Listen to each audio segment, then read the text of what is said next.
मध्य प्रदेश सरकार द्वारा मध्य प्रदेश में निवेश की संभावनाओं को लेकर के इंटरेक्टिव सेशन का आयोजन कर्नाटक की राजधानी बेंगलुरु में किया गया था। मुझे मालूम है बेंगलुरु को सिलिकॉन वैली के नाम से भी जाना जाता है और वैसे भी बेंगलुरु में IT, garments, aerospace, defence, pharma जैसे विभिन्न मैन्युफैक्चरिंग उद्योग के लिए जाना जाता है।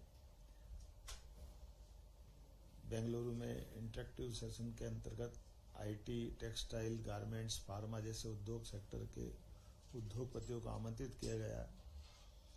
कल जैसे ही मैं आया, बीते 7 तारीख को हिंदुस्तान एरोनॉटिक्स लिमिटेड द्वारा हाल का जो शार्ट नेम है, हिंदुस्तान एरोनॉटिक्स लिमिटेड द्वारा एरोस्पेस एवं रक्षा संबंधी बनाए उत्पादों के संबंध में मैंने जानकारी हासिल की है। हमारी रक्षा के लिए जो अभी सबसे चर्चित तेजस विमान को भी देखा, अंदर से उसकी रचना भी देखी, बनने की पूरी व्यवस्था समझी और डिफेंस के सेक्टर में मध्य प्रदेश की संभावनाओं पर भी मुझे विस्तार से बात करने का मौका मिला। मुझे संतोष है इस बात का कि भविष्य में डिफेंस के लिए हाल अपना एक नया सेंटर मध्य प्रदेश में भी खोल सकता है। इस पे करीब करीब हमारी काफ़ी बातें हुई है। आगे इसके अच्छे रिजल्ट आएंगे ऐसी उम्मीद करता हूँ। स्पेस टेक्नोलॉजी एवं नेस्कॉम जो कि आईटी कंपनी की ख्यातनाम संस्था है के प्रतिनिधियों द्वारा राउंड टेबल चर्चा की गई और उसमें काफ़ी अच्छे सकारात्मक परिणाम आने की संभावना है। इन्फोसिस, कॉग्निजेंट, टीसीएस और अन्य बहुत सारे संस्थाओं के साथ भविष्य में आईटी की संभावनाओं पर निवेश के बड़े अच्छे संभावनाओं से वाले सेक्टर पे बात हुई है। मुझे भरोसा है कि जिस प्रकार से रिस्पांस मिला है, मध्य प्रदेश में बहुत जल्दी कई सारी आईटी कंपनियों को हम अपने कैंपस बनाते हुए देखेंगे। पूरे आयोजन में 500 से अधिक प्रतिभागियों ने अपनी भागीदारी की है। कर्नाटक राज्य और आसपास के निवेशकों के माध्यम से ये सहभागिता हुई है।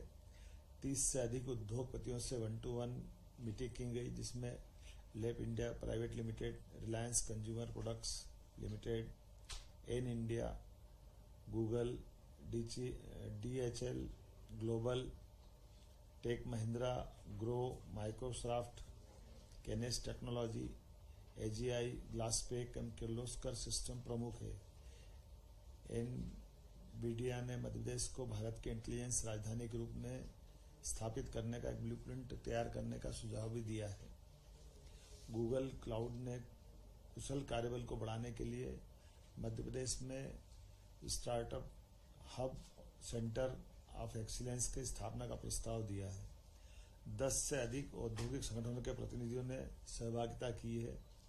NASSCOM, confederation of India industries CII, ISA, एक्लिना, TiE, CIEMI, KASSIA, federation of Indian export organisation, apparel export promotion council और federation of Karnataka chamber of commerce आदि के प्रतिनिधि इस पूरे आयोजन में शामिल हुए हैं।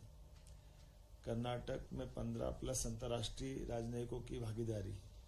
बेंगलोर इवेंट में मेरे साथ 15 से अधिक राजनयिक मिशन के लोगों ने भाग लिया, जिसमें ऑस्ट्रेलिया, स्विट्जरलैंड, इटली, फ्रांस के महावाणिज्यिक के साथ साथ ब्रिटेन के उच्चायुक्त, Finland, Poland, Cambodia,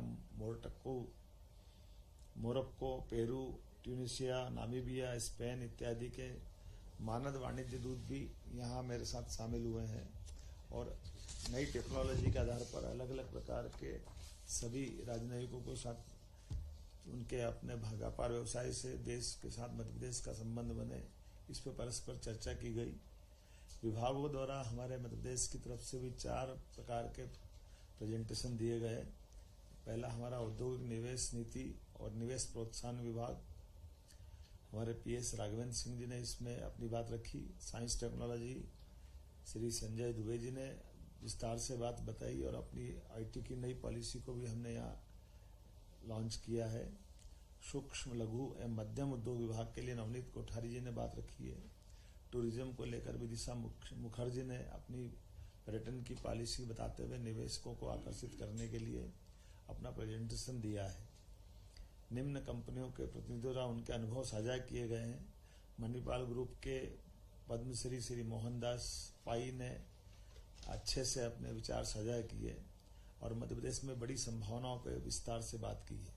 Shiv Venkat Ramani, chief operation officer लेप India, Siddharth Sethi, MD InfoBeans ने भी अपने विचार व्यक्त किए हैं। 5 राउंड टेबल बैठकें की गई है, जिसमें space technology, NASSCOM, global capability centres, GCC, IT, आईटीएम्स इत्यादि सेक्टर पे भी बात हुई। अप्रैल इंडस्ट्री सहित 5 राउंड टेबल की बैठकें बड़ी अच्छी हुई है। मुझे इस बात का संतोष है कि आईटी सेक्टर में 4 एमओयू हमारे हुए हैं। India electronics semiconductor association, electronics industry association of India, association of Jio special industry, ऐसे कई अलग अलग प्रकार के एमओयू के माध्यम से मैं मान के चलता हूं कि ये दौरा सकारात्मक रहा है, खास करके निवेश के क्षेत्र में। और जैसा कि हमने माना है कि हमारी कर्नाटक और मध्य प्रदेश की एक तरह से भाई भाई का संबंध है, एक जैसा माहौल, एक जैसा वातावरण, और जिन्होंने यहाँ व्यापार व्यवसाय बढ़ाया है उनको और स्पेस मिले, वो अपने काम को और बढ़ाए, इस भाव से हम यहाँ आए हैं। मुझे इस बात का संतोष है कि कुल मिलाकर के लगभग 3200 करोड़ से ज़्यादा के निवेश के प्रस्ताव और लगभग 7000 से ज़्यादा लोगों को रोजगार मिलने की संभावना का एक अनुमानित आंकड़ा हमारे को मिला है। उम्मीद करता हूं कि ये निवेश के प्रस्ताव 28 अगस्त जो ग्वालियर में हमारी अपनी रीजनल इंडस्ट्री कॉन्क्लेव होने वाली है, उसमें इसके सकारात्मक परिणाम दिखेंगे। धीरे धीरे करके जिस प्रकार से मध्य प्रदेश ने अपनी मूल योजना बनाई थी कि हम अलग अलग राज्यों के साथ जाकर के वहाँ निवेश और निवेशकों से चर्चा करें, मुझे इसका संतोष है कि उस दिशा में सकारात्मक परिणाम ठोस सामने आ रहे हैं। एक बार फिर मैं बेंगलुरु के सभी मित्रों से जिनसे मिला हूं, उनको सबके प्रति आभार भी मानता हूं और कर्नाटक के साथ मध्य प्रदेश के संबंध ये बने रहेंगे। एक बार फिर कर्नाटक के सभी नागरिकों को बधाई। बहुत धन्यवाद।